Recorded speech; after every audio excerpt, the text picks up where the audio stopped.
चेन्नई।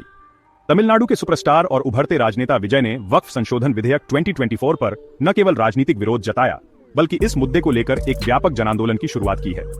विजय ने अपने भाषणों में बार बार इस बात पर जोर दिया है कि यह विधेयक न केवल मुस्लिम समुदाय के अधिकारों का हनन करता है, बल्कि उनके धार्मिक और सांस्कृतिक धरोहरों को भी खतरे में डालता है, बल्कि उन लाखों मुस्लिम परिवारों की भावनाओं को भी आवाज दी जो इस विधेयक के कारण अपने भविष्य को अनिश्चितता में देख रहे हैं।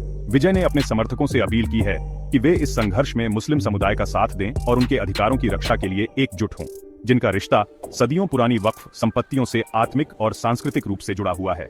इन संपत्तियों का महत्व केवल भौतिक नहीं है, बल्कि यह समुदाय की पहचान और इतिहास का हिस्सा है। विजय ने कहा कि इन संपत्तियों की सुरक्षा करना हमारी सामूहिक जिम्मेदारी है। तमिलगा वेट्री कजगम टीवीके की 3 नवंबर को हुई बैठक में विजय ने विधेयक को संविधान के संघीय ढांचे और धार्मिक स्वतंत्रता पर सीधा हमला बताया। उन्होंने कहा, यह विधेयक हमारे देश की विविधता और बहुलता के खिलाफ है। हमें इसे हर हाल में रोकना होगा।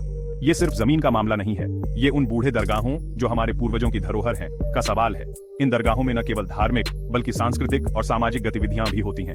मदरसों और अनाथालयों का सवाल है, जो गरीब और बेसहारा बच्चों के लिए शिक्षा और आश्रय का महत्वपूर्ण स्रोत है। इन संस्थानों का अस्तित्व खतरे में डालना उन बच्चों के भविष्य को अंधकारमय बनाना है, जिनमें गरीब बच्चों की दुआएं और बुजुर्गों की इबादतें बसी हैं। इन स्थानों पर की गई प्रार्थनाएं और इबादतें हमारे समाज की आत्मा का हिस्सा है। इन्हें सुरक्षित रखना हमारी प्राथमिकता होनी चाहिए। मुस्लिम समुदाय की पीड़ा को समझा और उनके साथ खड़े होने का वादा किया। विजय ने कहा कि वह इस संघर्ष में मुस्लिम समुदाय के साथ हैं और उनके अधिकारों की रक्षा के लिए हर संभव प्रयास करेंगे। वक्फ संशोधन विधेयक के तहत वक्फ बाय यूजर की परिभाषा हटाई गई है, जिससे ऐसे इबादतगाहें और धार्मिक स्थल जो वर्षों से समुदाय के इस्तेमाल में हैं, अब असुरक्षित हो सकते हैं। यह विधेयक इन स्थलों की सुरक्षा को खतरे में डालता है, जिससे ऐसे इबादतगाहें और धार्मिक स्थल जो वर्षों से समुदाय के इस्तेमाल में हैं, अब असुरक्षित हो सकते हैं। जय ने इस मुद्दे पर जोर देते हुए कहा कि यह केवल एक कानूनी मामला नहीं है, बल्कि यह हमारे समाज की आत्मा और पहचान का सवाल है। इस पर प्रतिक्रिया देते हुए एक मुस्लिम मौलाना ने कहा, हमारी दुआएं, हमारी इबादत, हमारे बुजुर्गों की वसीयतें, सब कुछ वक्फ में महफूज है। इसे छीनना हमारे अतीत और पहचान को मिटाना है।